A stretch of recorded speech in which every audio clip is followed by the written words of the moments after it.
আমার প্রিয় ওস্তাদ হযরত মাওলানা আনিসুর রহমান আশরাফি হযরত বলেন যে যুবকরা দেখবেন বিভিন্ন কনসার্টের নামে, বিভিন্ন পার্টির নামে, বারবিকিউ পার্টি দেয়, জন্মদিনের পার্টি দেয়, তারপর আকিকা, সুন্নতে খতনা, গায়ে হলুদ, এগুলোর নামে বিভিন্ন জায়গায় বড় বড় ডেকসেট বাজায়, গানের আয়োজন করে ছেলেরা, যুবকেরা। বিভিন্ন সময়ে বিবাহ অনুষ্ঠানে, এটা কি হিন্দুর বিয়া না মুসলমানের বিয়া, কোনো পার্থক্য নাই। কারণ হিন্দুর বিয়াতে যেমন গান বাজনা হইতে আছে যেই ধরনের গান, মুসলমানের বিয়া তো এই ধরনের গান হয়, কোনো পার্থক্য নাই। তো আমার ওস্তাদ হযরত মাওলানা আনিসুর রহমান আশরাফি হযরত বলেন, যুবক তুমি যে আজকে এই ডেকসেটার গান বাজাইয়া যে পরিমাণ দুনিয়ার জমিনটা কাঁপাইছ, সময়ের ব্যবধানে তুমি যখন মাটির নিচে চলে যাবা তো মাটিটাও তোমাকে কাঁপাবে, মাটিটাও তোমাকে কি করবে? কাঁপাবে। কবরের মধ্যে এক ধরনের আযাব হবে, এক ধরনের শাস্তি হবে। মানুষটাকে যখন কবরে রাখা হয়, যে পাশে তো অনেক বড় কবরস্থান আছে না এখানে, এই কবরের হালাত কি? রাসূলুল্লাহ সাল্লাল্লাহু আলাইহি সাল্লাম বলেছেন, আল বিসুহু লিবাসান নার। এক নাম্বার প্রশ্নের জবাব যদি না পারে কবরের এই মানুষটার, কবরটাকে, তার যে কাফনের কাপড়টা বাদ দিয়ে তাকে জাহান্নামের আগুনের একটা পোশাক পরায়া দাও, নাউজুবিল্লাহ বলেন। 2 নাম্বার, ফাফরিশু লাহু ফিরাশান নার। নবীজি বলেন, এই যে আপনাদের এই কবরস্থানে আছে, কার কবরে জানা নাই। 2 নাম্বার শাস্তি, যে তার কবরে জাহান্নামের আগুনের বিছানা বিছায়া দাও। 3 নাম্বার, ওয়াফতাহু লাহু বাবান ইলাল নার।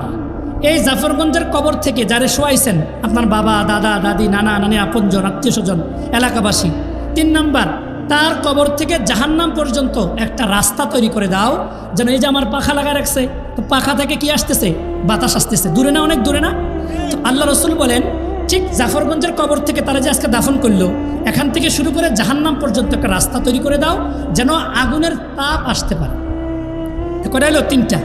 4 নাম্বার, তার কবরের মধ্যে তার যে গুনাহ, জিনা, বেবিচার, সুদ, ঘুষ, বেনমাজি, বেরোজগারি, বেপরদা, বেহায়া, গালিগালাজ করা, অহংকার, মেজাজ, বিভিন্ন গুনাহ, সমস্ত কিছুকে দুর্গন্ধযুক্ত আকৃতি বানায়া কবরে পাহারাদারি বানায়া দাও কবরের মধ্যে।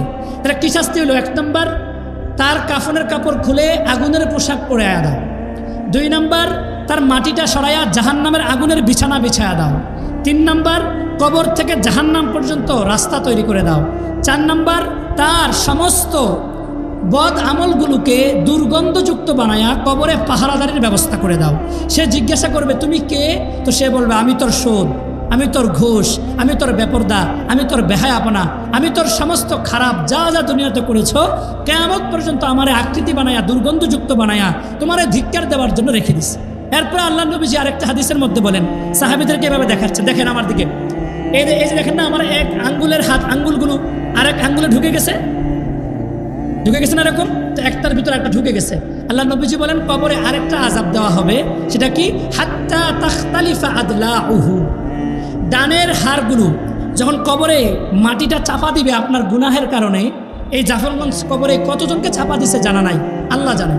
এই 2 পাশ থেকে এভাবে চাপা দিতে দিতে দিতে দিতে একবারে এতটা চাপা দিবে, নবীজি বলেন, এই দেখো আমার এই ডানের আঙ্গুলগুলো যেরকম বামে ঢুকে গেছে, হাত্তা তাখতালিফা আদলাউহু, ঠিক কবরে যখন মাটি চাপার আযাবটা দিবে, ডানের হাড়গুলো বামে চলে যাবে, বামের হাড়গুলো ডানে চলে যাবে। বুঝেন তো ব্যাপারটা কেমন হবে?